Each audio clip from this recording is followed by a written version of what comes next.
Olá pessoal, comandante Leonardo Matos aqui. Esse é o nosso Conexão Gel número 114. Hoje é sexta-feira, 8 de janeiro de 2021. Inicialmente, desejar a todos aí um excelente ano. Esse é o nosso primeiro podcast de 2021. Eu tenho certeza de que 2021 será bem melhor do que foi 2020, um ano muito difícil para todos nós.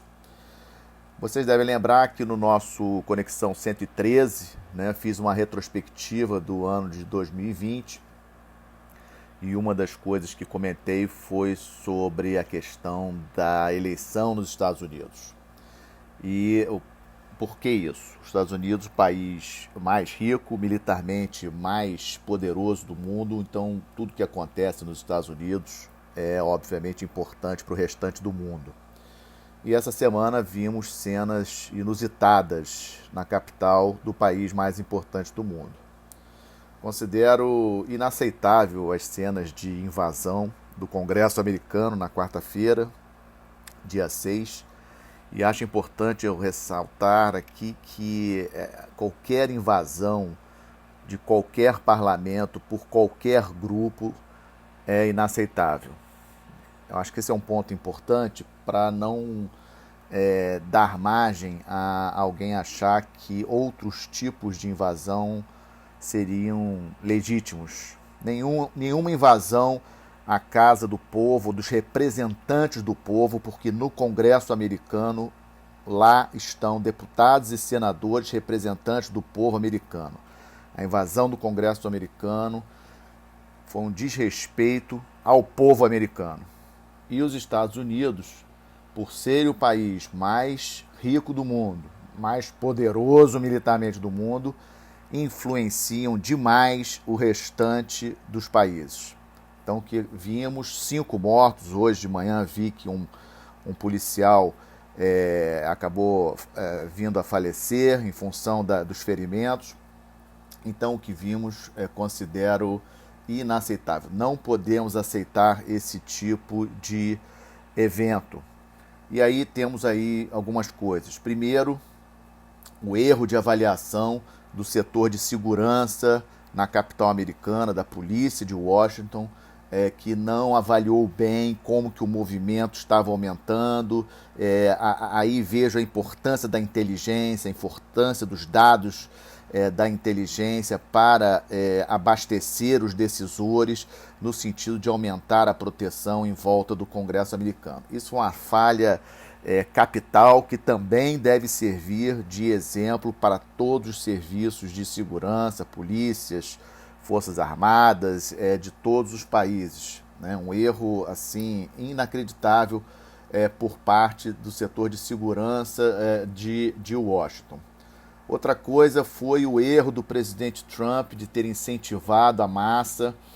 Acho que o presidente Trump perdeu a mão em relação a esse assunto. Ele teve uma votação expressiva em novembro, sairia agora, depois de passar a presidência para o Joe Biden, como grande líder da oposição, passando para a oposição, e acho que agora o Trump vai entrar para a lista dos piores presidentes da história dos Estados Unidos, porque o evento de invasão do Congresso vai para a conta do Trump por ter incentivado a massa a ir a Washington para pressionar os congressistas.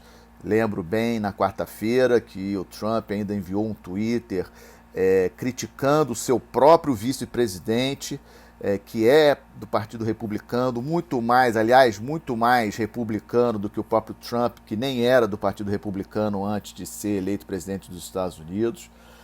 O Mike Pence, informes dão conta que o Mike Pence rompeu com Trump, e muitas lideranças do Partido Republicano também já romperam com Trump. Vários secretários do governo do Trump já pediram demissão, inclusive aí informes de tentativa de retirar o Trump antes do dia 20 de janeiro, que eu não acredito que aconteça, porque poderia aí insuflar ainda mais a massa aí de seguidores do Trump. Se existem problemas no sistema eleitoral americano, não vou aqui entrar no mérito dessa questão, que sejam tomadas as medidas necessárias de maneira democrática para consertar ou para melhorar o sistema eleitoral americano, mas não pode ser da maneira como aconteceu. Países tradicionalmente fechados, como Coreia do Norte, como Venezuela, como Cuba, como China, obviamente adoraram o que aconteceu quarta-feira nos Estados Unidos, um péssimo exemplo para todo o planeta de uma maneira geral. E aproveito para chamar a atenção de vocês sobre a importância e a força das redes sociais. Temos que ter responsabilidade pelo que falamos, pelo que escrevemos em redes sociais, porque a palavra ela tem peso, ainda mais da boca ou da mão ou da escrita de quem o faz. Né? Então acho que é um ponto muito importante, temos que ter mais responsabilidade pelo que falamos, pelo que escrevemos. Segunda parte do nosso Conexão 114, a questão das disputas hegemônicas, enquanto os Estados Unidos passando uma semana terrível com esse evento aí de quarta-feira, lá em Hong Kong, vocês lembram bem, né, daquela nova lei de segurança imposta a Hong Kong no ano passado. Na quarta-feira, coincidentemente no mesmo dia da invasão do Congresso americano, 53 pessoas foram presas em Hong Kong, no maior movimento aí de repressão de Hong Kong até agora.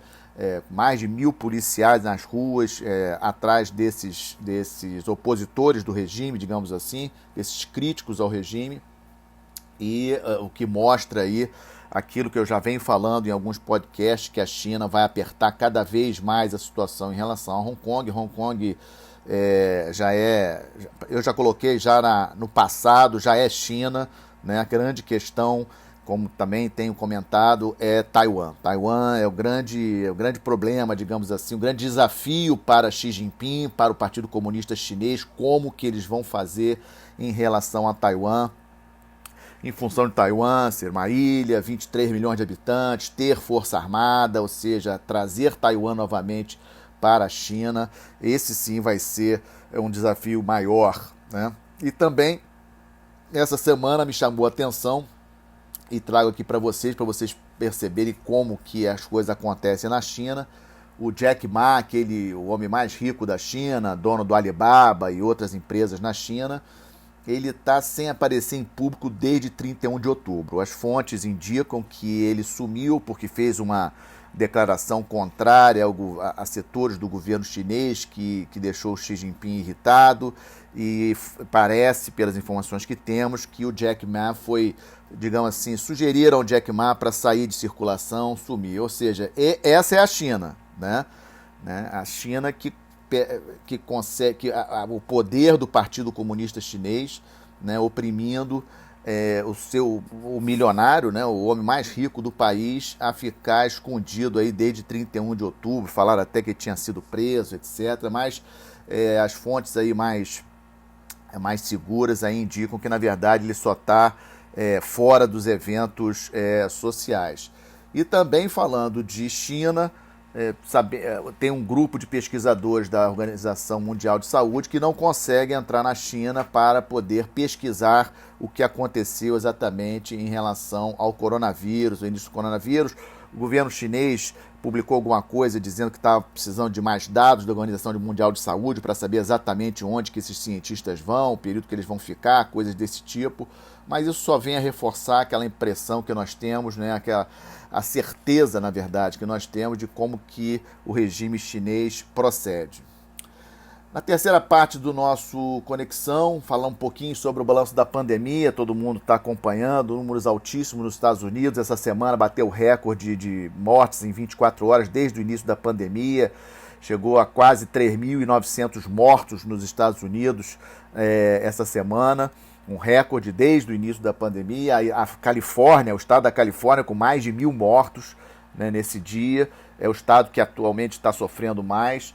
Ou seja, mesmo tendo iniciado a vacinação nos Estados Unidos, o número de casos e mortos lá muito alto. Na Europa também os números prosseguem.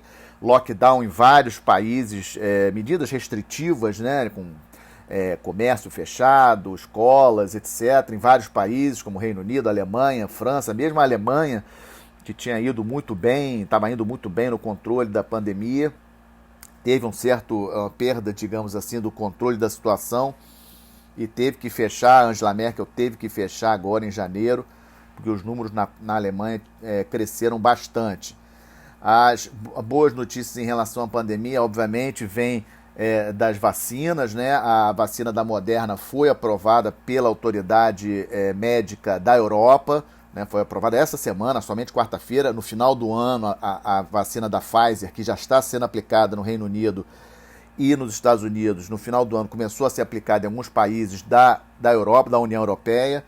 A vacina da Moderna foi aprovada essa semana. A da AstraZeneca, que é aquela que vai ser produzida aqui pela Fiocruz no Brasil, ainda não foi aprovada na Europa, pela União Europeia. É importante que a gente lembre isso. Ou seja, então o início da vacinação em vários países, ali na Europa, Estados Unidos prossegue, Reino Unido, é um ponto importante, mas lembrando que isso não é fácil, é uma logística complicada vacinar todo mundo, é um desafio muito grande. Então temos que aguardar aí ainda para ver como que isso avança, mas é sem sombra de dúvidas positivo. Aqui no Brasil a gente já tem a confirmação pelo Ministério da Saúde da compra não apenas das vacinas da AstraZeneca de Oxford, que são produzidas na Fiocruz, mas também da Coronavac, que é produzida no Butantan em São Paulo. Mais de 300 milhões de doses aí compradas pelo governo federal para esse ano. Ou seja, notícias boas, há uma previsão inclusive de início da vacinação ainda nesse mês de janeiro. O mais importante é a gente entender que a crise ainda não acabou, os hospitais tiveram um aumento bastante sensível agora em dezembro de internações em função do coronavírus aqui no Brasil, então temos que ainda tomar cautela com relação aos eventos que podem ser evitados. E a questão da vacinação, em breve, ela deve iniciar. Isso aí, sem sombra de dúvidas, é algo positivo. Vamos aguardar. No quadro do Estamos de Olho, eu separei alguns pontos. Venezuela, a nova Assembleia, que foi eleita em dezembro, tomou posse essa semana, mas a Europa, Reino Unido, Estados Unidos, o grupo de Lima, que inclui o Brasil, não reconhece essa nova Assembleia lá na Venezuela. Né? Vamos ver como que avança o governo do Maduro nesse ano de 2021 e a expectativa fica pela postura do Biden em relação à Venezuela, tema que já comentei nos podcasts anteriores, principalmente no último, no 113. Também estamos de olho no Irã. Irã, sem sombra de dúvidas, uma outra situação importante, mas essa semana a Guarda Revolucionária Iraniana ela tomou um navio-tanque da Coreia do Sul, alegando problemas de contaminação ao meio ambiente, usou essa desculpa, mas a mídia internacional tem certeza de que o motivo foi que a Coreia do Sul bloqueou 7 bilhões de dólares em recursos do Irã, seguindo aí as sanções dos Estados Unidos contra o Irã. A Coreia do Sul fez isso, então, como uma forma de retaliação, o Irã abordou, né, tomou esse navio-tanque, alegando que ele estava poluindo as águas do Golfo Pérsico, etc. E isso aí aumentou o nível de tensão na região, que essa semana teve uma notícia muito boa, que foi o restabelecimento das relações diplomáticas entre o Catar e a Arábia Saudita, Egito, Emirados Árabes Unidos e Bahrein. Né, há 3 anos e meio atrás, eles romperam relações, a Arábia Saudita rompeu relações, acusando o Catar de ligações com grupos terroristas, ligações com o Irã, etc. Então, essa semana fizeram aí, digamos assim, selaram aí um acordo de retomada das relações diplomáticas. Isso aí, sem sombra de dúvidas, é uma excelente notícia para a estabilidade ali da região, aumentando a pressão em cima do Irã, ou seja, esse arco sunita, né, Arábia Saudita, Catar, são todos países sunitas, né, muçulmanos sunitas, cercando aí o arqui-inimigo regional, que é o Irã. Por parte da Rússia, estamos de olho muito ali naquele cessar-fogo em Nagorno-Karabakh, né? Vocês lembram do conflito entre Azerbaijão e Armênia, naquela região de Nagorno-Karabakh. 2.000 militares russos estão lá mantendo o cessar-fogo, mas é um cessar-fogo muito tênue, um cessar-fogo que precisa realmente ser acompanhado, e é um dos desafios da política externa de Moscou nesse ano de 2021. E fecho, como sempre tenho feito, com o quadro de boas notícias, além da notícia com relação às vacinas no mundo todo, compra de vacinas aqui no Brasil também, produção na Fiocruz, no Butantan. Eu acho que esse detalhe é um detalhe importante, o fato de nós termos a capacidade de produzir a vacina aqui no Brasil é uma notícia excelente.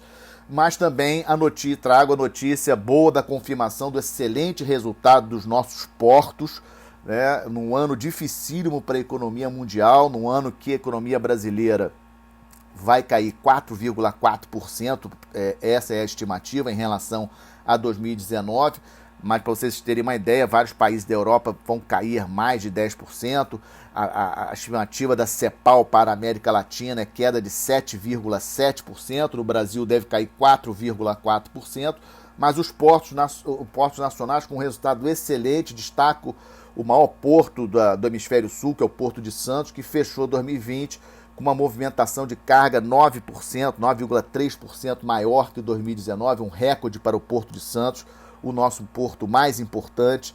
Eu acho, sem sombra de dúvida, é uma vitória do agro, uma vitória da infraestrutura brasileira, uma vitória aí dos trabalhadores ligados à infraestrutura, à logística, os trabalhadores dos portos brasileiros. É uma excelente notícia aí que eu fecho esse nosso podcast, nosso Conexão Geo número 114, desejando a todos um bom final de semana, uma boa semana.